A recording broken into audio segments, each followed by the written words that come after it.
नमस्कार। Smart study with प्रकाश के YouTube channel पे आपका हार्दिक स्वागत और अभिनंदन। प्राचीन भारतीय इतिहास में संगम साहित्य से संबंधित महत्वपूर्ण प्रश्नों का पार्ट 1 कल हो चुका था। आज है पार्ट 2। इसमें संगम साहित्य से महत्वपूर्ण क्वेश्चंस लिए हुए हैं, जिसमें फर्स्ट क्वेश्चन हम देखते हैं। इसमें फर्स्ट क्वेश्चन है, संगम साहित्य में उल्लेखित शब्द। संगम साहित्य में उल्लेखित शब्द नडुकल। नडुकल शब्द से क्या तात्पर्य है? तो इसके अंतर्गत ऑप्शन ए दिया हुआ है, वैली राजा से संबंधित था। बी ऑप्शन स्मरण प्रस्तर के अर्थ में प्रयुक्त होता था। सी है नाडुओं का एक अर्थ था। डी है भारत रोम व्यापार में एक निर्यात की वस्तु थी। तो इसके अंतर्गत जो पूछा है, संगम साहित्य में उल्लेखित शब्द जो नडुकल है, नडुकल से अर्थात बी स्मरण प्रस्तर के अर्थ में प्रयुक्त होता था ये नडुकल। तो संगम साहित्य में वीर स्तंभ को नडुकल कहा गया है और इसे वीरक्कल भी कहा गया है। लड़ते लड़ते मरने वाले वीरों के सम्मान में इन्हें स्मारक स्वरूप खड़ा किया जाता था और संगम काल में युद्ध भूमि वीर गति को प्राप्त करने वाले सैनिकों की स्मृति में शिलापट लगाए जाते थे। ये परंपरा परवर्ती काल से भी जीवित रही है और इन्हीं शिलापट में मृत योद्धा का नाम, उसकी उपलब्धियां अंकित रहती थी और युद्ध भूमि में सैनिकों की भांति मरना राजा के लिए भी अत्यंत सम्मान की बात थी। तो इस प्रकार से संगम साहित्य में उल्लेखित शब्द नडुकल का अर्थ होता है स्मरण प्रस्तर के अर्थ में प्रयुक्त था। चलिए बढ़ते हैं नेक्स्ट क्वेश्चन की तरफ। क्वेश्चन नंबर 2, प्राचीन स्रोतों में वर्णित पल्लूर बंदरगाह किस तट पर स्थित है? तो इसमें ऑप्शन है केरल, बी है बंग, सी है कलिंग और डी है आंध्र। तो प्राचीन स्रोतों में जो पल्लूर बंदरगाह था वो ऑप्शन नंबर सी कलिंग सही हो जाएगा। कलिंग से संबंधित था और टोलेमी के अनुसार पल्लूर बंदरगाह पूर्वी तट पर स्थित था और इसकी पहचान कलिंग का उड़ीसा के तंदपुर से की गई है। तो इस प्रकार से क्वेश्चन नंबर 2 का ऑप्शन सी कलिंग सही हो जाएगा। चलिए बढ़ते हैं नेक्स्ट क्वेश्चन की तरफ। क्वेश्चन नंबर 3, निम्नलिखित युग्मों में कौन सा एक सही है? इसमें एक तरफ वंश दिए हुए हैं, एक तरफ शासक दिए हुए हैं, जिसमें ए ऑप्शन है जिसमें चेर हो गया। चेर में शासक करिकाल है, सिमुक है, नेडुंजेलियन है और सेंगवटवन है। तो इसके अंतर्गत दिया हुआ है कि कौन सा एक सही है। इसके अंदर 3 तो गलत है और एक सही को दिया हुआ है। तो इसके अंदर देखा जाए तो फर्स्ट है चेर। चेर के अंदर इसको चेर कौन था? चेर सेनगुटवन ये है। उसके बाद में चोल है। चोल कौन था? करिकाल था। पांडे नेडुंजेनियन और सातवां है उसका सिमुक। तो इसके अंतर्गत 3 तो ये गलत है, लेकिन जो सी वाला है ये सही दिया हुआ है, तो इसमें सी ऑप्शन सही हो जाएगा। बाकी 3 है वो अलग उल्टे सुल्टे दिए हुए थे, इनको हमने इस तरीके से इनको सुमेलित कर दिया। तो इनमें 3 तो सुमेलित नहीं थे और जो सुमेलित पूछा गया था वो है पांडे का हो जाएगा नेडुंजेनियन। तो इस प्रकार से ये सही हो जाएगा। और करिकाल व संगमकालीन चोल शासकों में करिकाल में सर्वाधिक यश अर्जित किया था और वैष्णी के युद्ध में उसने पांड्य और चेरों के साथ साथ अन्य 11 राजाओं को भी पराजित किया था। उसी प्रकार से सिमुक कौन था? सिमुक सातवान वंश का संस्थापक था और उसकी राजधानी गोदावरी नदी के तट पर स्थित प्रतिष्ठान अथवा पेठा नामक नगरी थी। उसी प्रकार से नेडुंजेनियन कौन था? ये एक संगमकालीन पांड्य शासक था और मधुरै कांची नामक ग्रंथ में उसके शासन काल में पांड्य राजधानी मथुरा के वैभव और स्मृति का वर्णन मिलता है। और ऐसा कहा जाता है कि उसी के शासन काल में कणगी के निर्दोष पति कोवलन को मृत्युदंड दिया था। इसी कथा का विस्तृत वर्णन है सीलपति कार्यक्रम में हमें मिलता है, जैसा कि हमने कल क्वेश्चंस में देखा था। और सेनगुटवन है, ये भी चेर शासक था और इसने दूसरी सदी के अंतिम पाद में शासन किया था। इसकी उपलब्धियों और महानता का यशमान संगमकालीन स्मृति कवि पणनन ने किया है और उसी पूर्वी और पश्चिमी समुद्र के बीच में समस्त भूभाग का विजेता भी कहा जाता है। इस प्रकार क्वेश्चन नंबर 3 का ऑप्शन सी सही हो जाएगा। चलिए बढ़ते हैं नेक्स्ट क्वेश्चन की तरफ। क्वेश्चन नंबर 4, निम्नलिखित युग्मों में कौन सा एक सही है? तो इसके अंदर एक तरफ दिया हुआ है, तो इसमें सही पूछा है। इसमें ए है उरेयर, कोरगे, वंजी और काची। इसके अंतर्गत देखा जाए तो बी है, जो कोरके है उस वो मोती होते थे।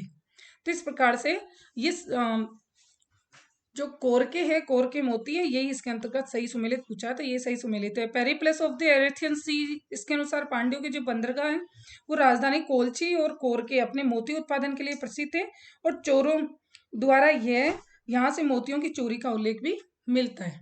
चलिए बढ़ते हैं नेक्स्ट क्वेश्चन की तरफ। क्वेश्चन नंबर 5, इसके अंतर्गत है कि प्राचीन तमिल देश में उपजाऊ कृषि भूभाग की संज्ञा से दी गई है। तो इसमें ऑप्शन ए है पाले, बी है मरुदम, सी है मुल्ले और डी है नेथल। तो इसके अंतर्गत प्राचीन देश में जो उपजाऊ कृषि भूमि है उसे क्या कहा जाता था, उसे मरुदम कहा जाता था। तो ऑप्शन नंबर बी सही हो जाएगा इसमें। संगम में 5 प्रकार की भूमियों का वर्गीकरण मिलता है, जिसमें कुरुचि, मुल्ले, मरुदम, नेथल और पाले।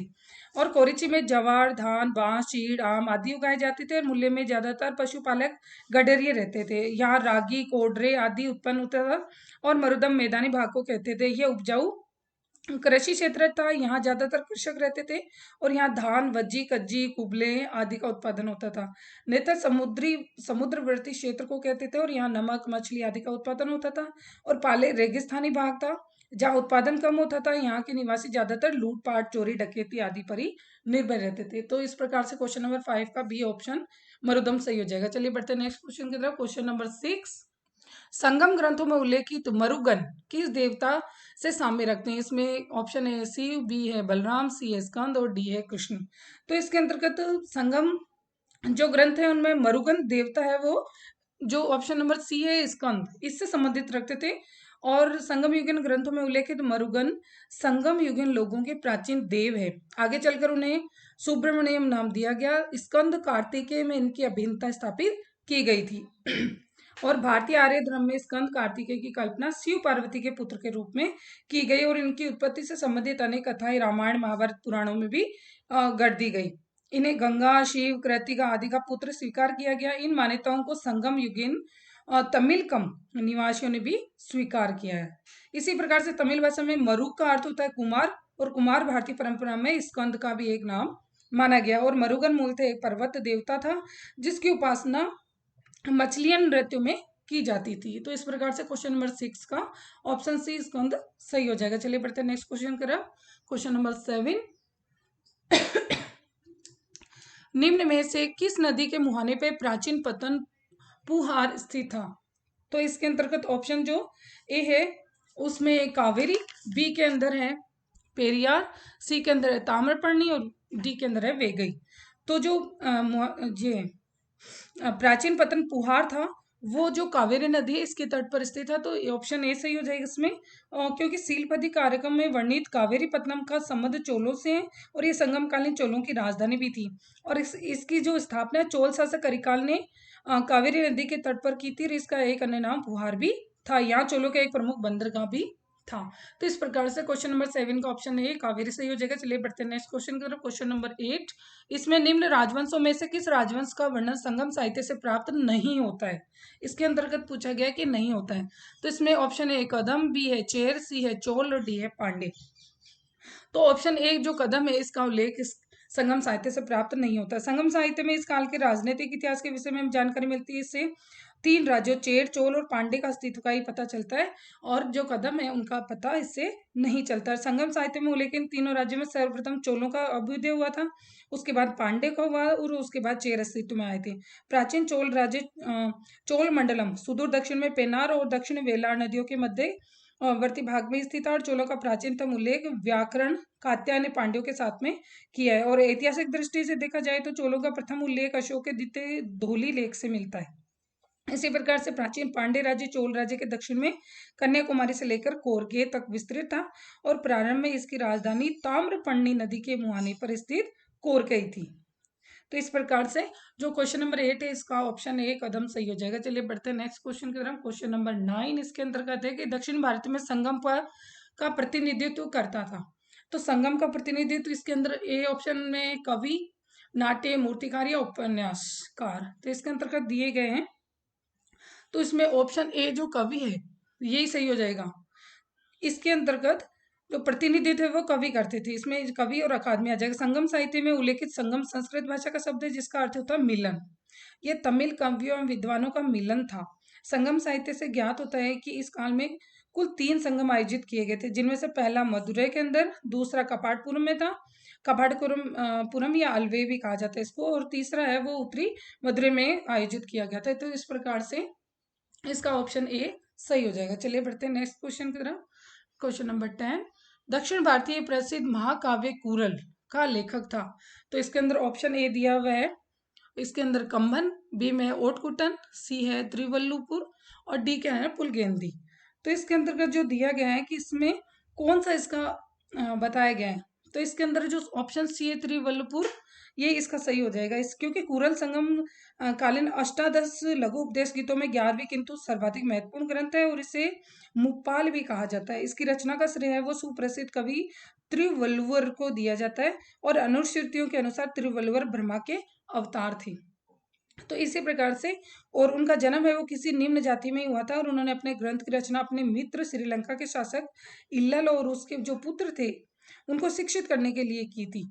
तो और अनुश्रुति के अनुसार तीसरे संगम के आचार्यों में अपनी इस कृति से प्रकाशन की अनुमति प्राप्त करने के लिए इन्हें बहुत कठिनाइयों का सामना भी करना पड़ा था, लेकिन प्रकाशित होने के बाद शीघ्र इसे सम्मान भी दिया गया था। तो इस प्रकार से जो दक्षिण भारतीय प्रसिद्ध महाकाव्य कुरल है, उसका कुरल का जो लेखक है वो त्रिवल्लुवर, ये त्रिवल्लुवर को माना गया है। तो इस प्रकार से क्वेश्चन नंबर 10 का सी ऑप्शन हो जाएगा। चलिए नेक्स्ट क्वेश्चन की तरफ। क्वेश्चन नंबर 11 इसके अंतर्गत है तोलकापियम कैसा ग्रंथ था। तो इसमें ऑप्शन ए है धर्म ग्रंथ था, बी है व्याकरण ग्रंथ है, सी के अंदर छंद ग्रंथ है, या डी के अंदर शास्त्र ग्रंथ को माना गया है। तो तोलकापियम है वो एक प्रकार का व्याकरण ग्रंथ था, ऑप्शन बी सही हो जाएगा। इसमें संगमकालीन व्याकरण ग्रंथ तोलकापियम की रचना तोलकापियर ने की थी, जो ऋषि अगस्त के 12 शिष्यों में से एक थे और संगम काल में पांड्य शासकों के संरक्षण में आयोजित 3 संगमों में तोलकापियम द्वितीय संगम साहित्य का एकमात्र सुरक्षित ग्रंथ माना गया है। और यह तमिल व्याकरण ग्रंथ है जो कि सूत्र शैली में लिखा गया है। कई बार पूछा जाता है कौन सी शैली में लिखा हुआ है, तो सूत्र शैली के अंतर्गत लिखा हुआ है।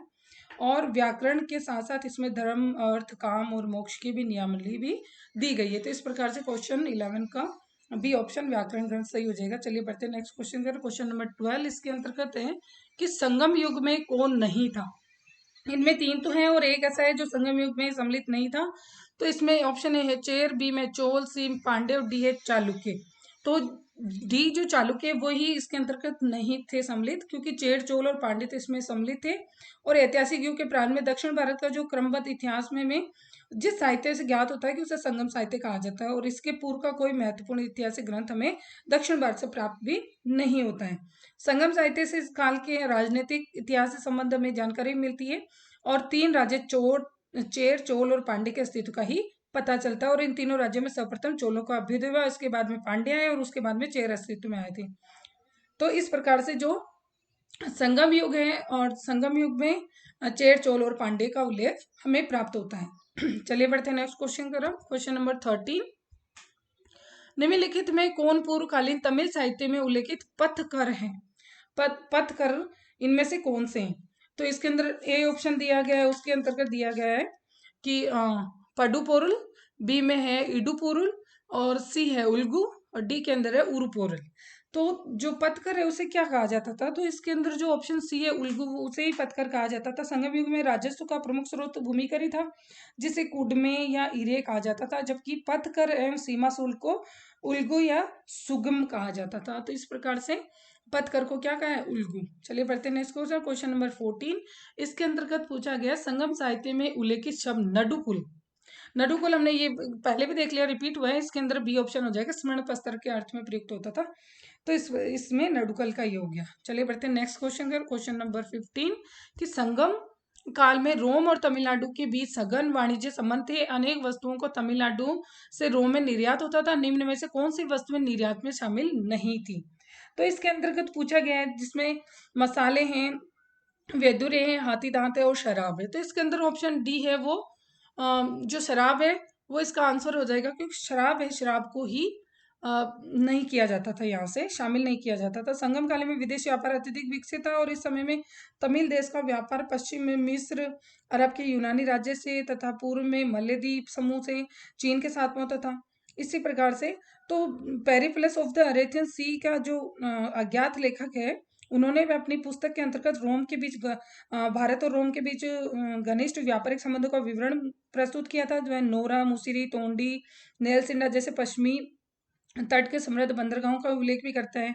और यहाँ से काली मिर्च, मसाले, वेदुरे, हाथी दांत, रेशम, मोती, मलमल, कीमती रत्न, नीलम, शंख आदि जहाजों में भरकर पश्चिमी देशों में भेजे जाते थे, जबकि सिक्के, पुखराज, अल्पंत, महीन वस्त्र, मूंगे, गदला, सीसा, तांबा, रागा, शराब, सीसा, संख्या आदि का आयात किया जाता था।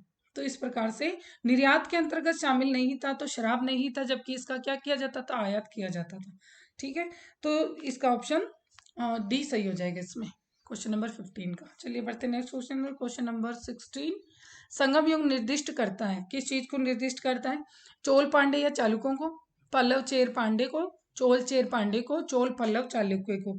तो इस संगम युग है वो किसको निर्दिष्ट करता है?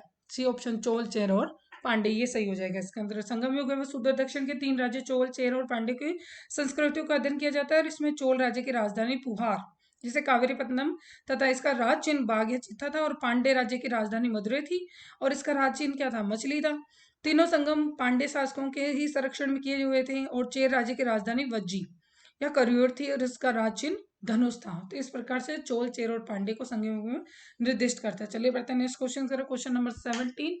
भाषा जिसमें संगम साहित्य रचा गया, तो इसके अंदर ए ऑप्शन है कन्नड़, बी में तेलुगु, सी के अंदर है तमिल और डी के अंदर है मलयालम। तो ऐसी कौन सी भाषा है जिसके अंदर जो है संगम साहित्य रचा गया है? तो इसके अंदर जो तमिल भाषा है उसी के अंदर संगम साहित्य रचा गया, तो ऑप्शन सी सही हो जाएगा। संगम शब्द से ही तात्पर्य परिषद या गोष्ठी से होता है, जिसमें तमिल कवि और विद्वान एकत्रित होते हैं और प्रत्येक कवि या लेखक अपनी रचनाओं को इस संगम में प्रस्तुत करता है स्वीकृति पाने के लिए, और तभी और स्वीकृति मिलने पर ही रचना को प्रकाशन संभव होता है। और परंपरा के अनुसार अति प्राचीन समय में पांडे राजाओं के संरक्षण में इस प्रकार के कुल 3 संगम आयोजित हुए थे, और इन्हीं संगमों में सृजित साहित्य को संगम साहित्य के रूप में जाना जाता है। और इसी संपूर्ण संगम साहित्य तमिल भाषा में लिखा गया था, और संगम साहित्य के ग्रंथ आज के समय में साउथ इंडिया शैव सिद्धांत पब्लिशिंग सोसाइटी जो तेनेवली है द्वारा प्रकाशित किए जाते हैं।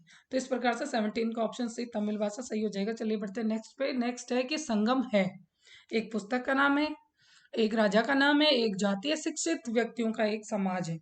तो देखा जाए तो संगम क्या है? शिक्षित व्यक्तियों का एक समाज को ही संगम कहा जाता है। तमिल भाषा का प्राचीन साहित्य संगम साहित्य के नाम से, और ऐतिहासिक युग में दक्षिण भारत का जो क्रमबद्ध इतिहास है वो संगम साहित्य में ही प्राप्त होता है। और संगम का अर्थ है वो संज्ञा परिषद ही होता है, जो कि एक शिक्षित कवियों, विद्वानों, आचार्यों, ज्योतिषियों और अन्य बुद्धिजीवियों के एक परिषद होती थी। तो इस प्रकार से ऑप्शन जो क्वेश्चन नंबर 18 है इसका ऑप्शन डी शिक्षित व्यक्तियों का समाज इसमें सही हो जाएगा। चलिए बढ़ते हैं नेक्स्ट पे 19 क्वेश्चन। दक्षिण भारत के इतिहास में युग का महत्व है, तो इसमें इतिहास में युग का जो महत्व, संगम युग का क्या महत्व है इसमें? तो इसमें जो ए ऑप्शन दिया है चोल वंश के प्रभुत्व का युग था, विदेशी आक्रमणों का युग था, ये महान साहित्यिक वैभव का युग था, और डी है ये बौद्ध धर्म के प्रसार का युग था। तो ये महान साहित्यिक वैभव का युग था, क्योंकि दक्षिण भारत के इतिहास में संगम एक महान साहित्यिक वैभव का था, क्योंकि संगम का अर्थ है वही परिषद या गोष्ठी है जिसके अंतर्गत जो विद्वान, कवि, आचार्य, ज्योतिष हैं, ये सभी मिलके जो बुद्धिजीवी लोग हैं इनकी एक सभा या परिषद है, और जो कि रचनाओं को अपनी स्वीकृति देते हैं, और तभी उनका प्रकाशन संभव होता है। परंपरा के अनुसार पांडे राजाओं के संरक्षण में 3 संगम हुए थे, जो कि हमें पहले पढ़ चुके हैं। तो इस प्रकार से देखा जाए तो जो दक्षिण भारत में जो संगम युग है उसमें महान साहित्यिक वैभव का युग माना जाता है। तो ऑप्शन सी सही हो जाएगा। इसमें चलिए बढ़ते हैं नेक्स्ट और लास्ट क्वेश्चन है, जिसमें बी प्रथम संगम का अध्यक्ष किसे माना गया है? तो इसके अंदर जो प्रथम है इसके अंदर किसको बताया गया? प्रथम संगम के जो अध्यक्ष है उसके अंदर ए ऑप्शन है श्री कृष्ण है, बी में दशरथ है, सी कालिदास और डी अगस्त है।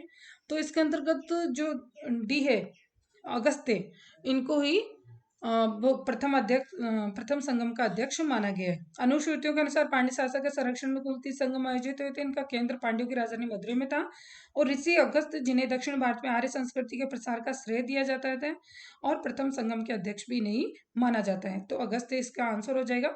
और बाकी दूसरे संगम की अध्यक्षता तोलकापियर ने की थी, तृतीय संगम की अध्यक्षता नकनीर ने की थी। तो इस प्रकार से जो प्रथम संगम है उसका अध्यक्ष कौन है? तो अगस्त्य को माना गया। इसी प्रकार से संगम साहित्य से मोस्ट जो इंपोर्टेंट क्वेश्चंस की सीरीज चल रही है वो लगातार देखते रहिए, बने रहिए इसी स्मार्ट स्टडी विद प्रकाश के यूट्यूब चैनल पे, जो कि आपको अच्छे से अच्छे क्वेश्चंस उपलब्ध करवाता है। और इसी प्रकार से आप लाइक, शेयर और सब्सक्राइब कीजिए चैनल को। धन्यवाद।